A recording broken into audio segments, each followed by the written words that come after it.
I cheated on my wife while she was pregnant and she won't take me back.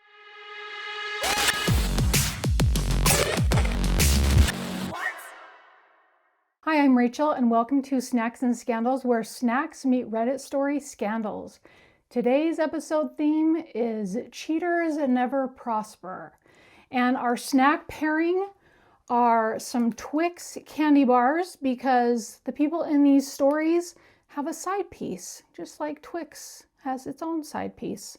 So before we try our snack, let's get into our first story. This story comes from the subreddit 2 Hot Takes. I cheated on my wife while she was pregnant and she won't take me back. I want to start off by saying that I found out that my wife posted to this sub and she will no longer speak to me, so I am here to try and get her to talk to me. I cheated on my wife when she was pregnant twice and then did it again stupidly after she gave birth to our son.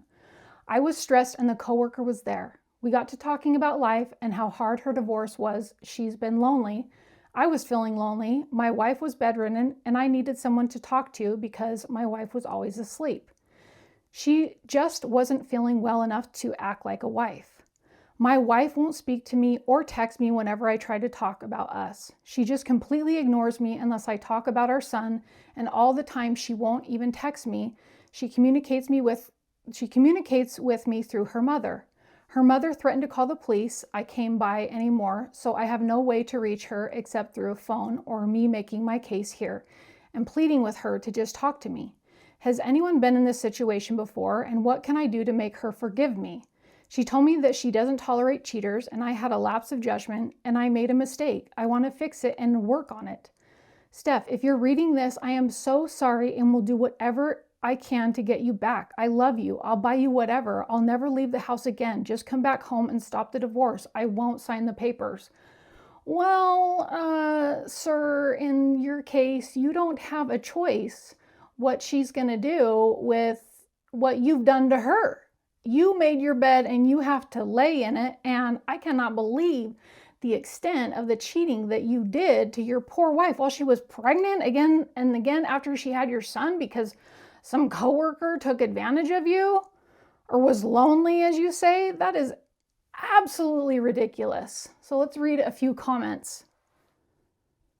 Stephanie, save a copy of the post, and whenever you doubt that you are making the right choice, just reread it to remind yourself that if anything ever happens, injury, illness, just being tired, dealing with this guy's BS, that if he is ever lonely, that is perfectly a valid reason to have a lapse of judgment, aka flirt, kiss, have sex multiple times because you failed to act like a wife.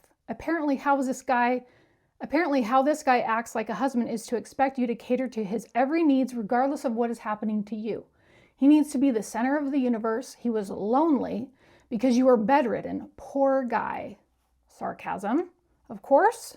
3 times over 8 months isn't a lapse in judgment. You're the a-hole. She isn't willing to fix this and she doesn't need to be. You not signing the papers doesn't stop the divorce. It just takes longer. She doesn't want or need to talk to you about anything not related to your child. Oh, and this person posted her post. So let's take a look-see at that. I am leaving my husband for cheating while I was pregnant. Listener write in, I've gotten DMs because the weak men can't make a comment here to be misogynistic. I am a nurse who is going to go back to school to be an NP and I have 2 rental properties. I am looking at getting a house when this divorce is over. Let it be clear, I never needed him. So to say I need to stay with a husband because all men cheat or he's my best bet or no one will date a single mom, I will make more than him. If anything, he needed me. I, 26-year-old female, and my husband, 28-year-old male, had been married for 3 years. We have a 6-month-old. About a month ago, I found out that he cheated on me while I was 3 months pregnant with a woman from work, and then again with the same woman when I was 8 months pregnant, and then cheated on me 3 weeks after I gave birth. Whew, that's a doozy. I got a message on Instagram from her and she spilled everything. She had screenshots and voice recordings from him, but I didn't only take her word for it.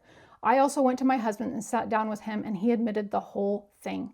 When we first started dating, I told him that cheating was an ultimate deal breaker for me and I would leave as soon as I found out someone cheated on me, and that's what I did. I packed a bag and went to go stay with my parents. He and his mom have been calling me and saying that he wants to talk and work on things and don't throw away 3 years over a mistake. I told both of them that this was not a mistake. It was a choice that he made 3 times, and those are the times that I know about.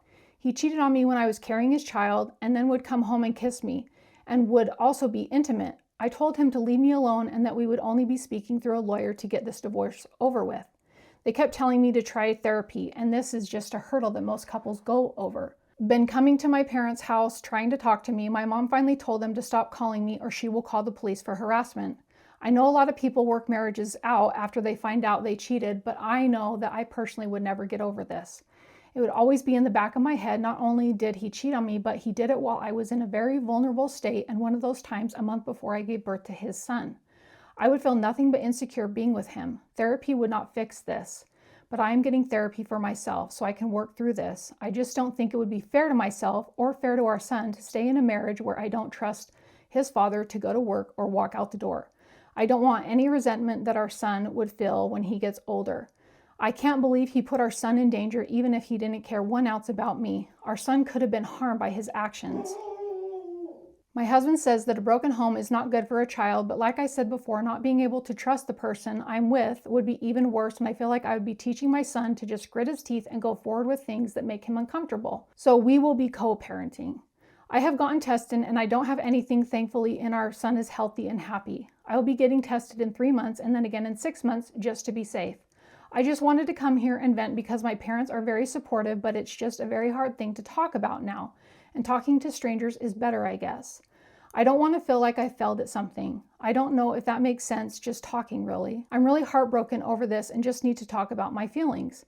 My first therapy session is tomorrow. I have seen my soon-to-be ex-husband's post. It is nothing he can say or do to try to get me back to blame me because I was bedridden. I have been reading the comments and they have made me feel better and giggle, and I'm surprised that I can laugh in this time that I am hurt. My favorite was, I have the world's smallest violin and it won't even play a tune. That's how sad this is. It went something like that, and my mom said whatever made me laugh to thank them. So thank you from me and my mom and my son. When I started laughing, he smiled and tried to mock me. As much as I've tried to shield him from my pain, I know that he's probably felt some of it, so thank you to that person. I am slowly but surely healing from this and want to thank all of you for your kind words and saying that you're proud of me. I've actually cried for the people I've been saying that they're proud of me for being strong in this time. My first therapy session went great. I had a breakthrough and let myself cry. I know I need to let myself grieve. I know I said that I felt like I failed in my post yesterday, but all of you made me see that I did not betray his trust. He betrayed mine, so thank you all. Wow, that is a juicy one, and it sounds like this woman is better off hearing more to the story. And good for her for standing on her 2 feet and wanting better for herself and demanding it. So I say you go, girl, on this one. And this husband, foolish, foolish, foolish. I mean, to think that he could do what he did and get away with it is outrageous. So now that we have our first story out of the way, let's try our snack. I personally love a Twix bar and think that they have the perfect ratio of caramel and cookie and chocolate and are delicious. So let's give it a try.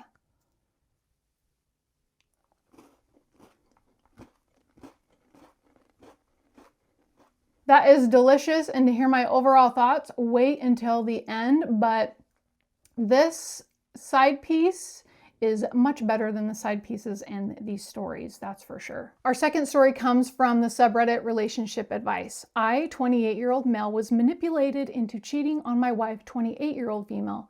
How do we move forward through our marriage? Hey Reddit, I'm going through a tough time in my marriage. It all started because recently I entered a depression. My wife and I both have very demanding jobs. Recently, I had a new project that had me working longer hours, and that is when my depression started. Now, going through my depression, I started confiding in my coworker about how I was feeling. I thought I could trust her as a friend, but she knew I was vulnerable and she took advantage of my state, and this led to an affair. My wife found out and we are going to counseling on Monday, but this month our marriage is on the ropes. I've been trying to get her to understand my depression and how low my mental health was, but she doesn't want to hear it. Well, of course she doesn't want to hear it. You can't blame this on your coworker for taking advantage of you. You knew what you were doing. You took the steps to get to the point of cheating on your wife. It's your fault. It's on you. And why didn't you confide in your wife about your depression? Why did you turn to someone else outside of your marriage for emotional comfort? So let's see what the comments have to say. Okay, own your cheating. It was a choice. Until you take responsibility for your actions and make the changes you need to make to be a better person, you can't move forward. Your wife shouldn't just accept the lame excuse that you were manipulated to cheat. Honestly, you betrayed your marriage and she has every right to leave you, and she probably should. You are not the victim here, dude. You can start moving forward by accepting responsibility for your actions.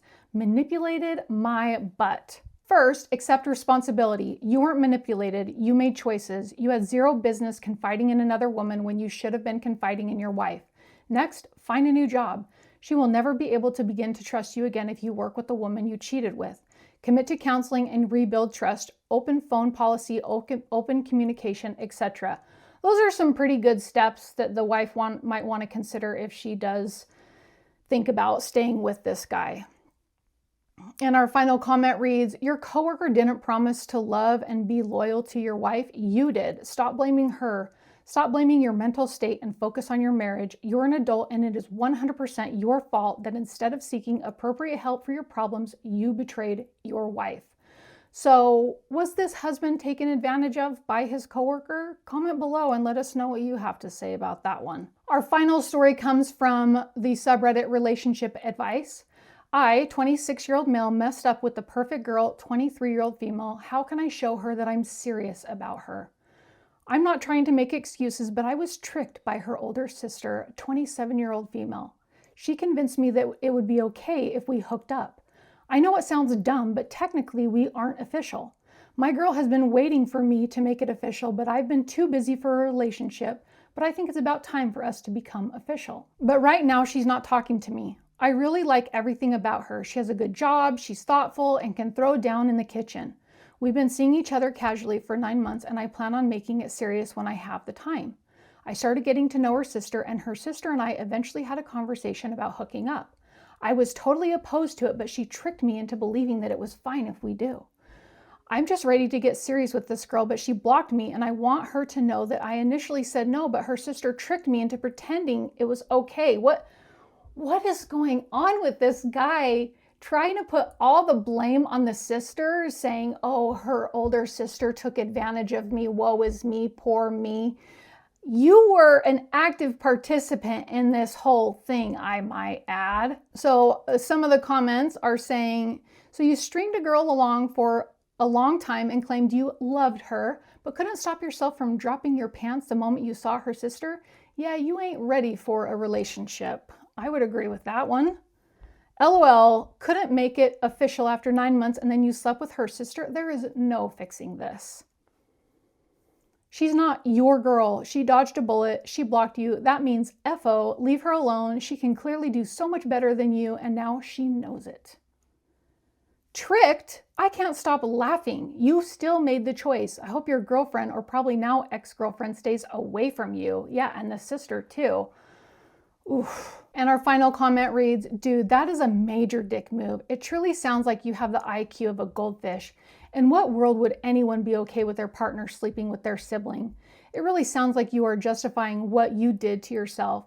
Just move on and leave your ex alone. Anything you do besides that will just make it worse. Seriously, not only does this girl have to acknowledge the fact that her potential boyfriend slept with her sister, but now she has a strained relationship with her sister, if anyone at all. So comment below and let us know what you think about these stories. Were these people taken advantage of in their state of depression or tricked into sleeping with someone else outside of their immediate relationship? I'd like to hear what you have to say. And for our snack of the day, I love a Twix bar. I think, like I said, it has the perfect ratio of chocolate, cookie, and caramel, and I will definitely be finishing this. And would I buy them again?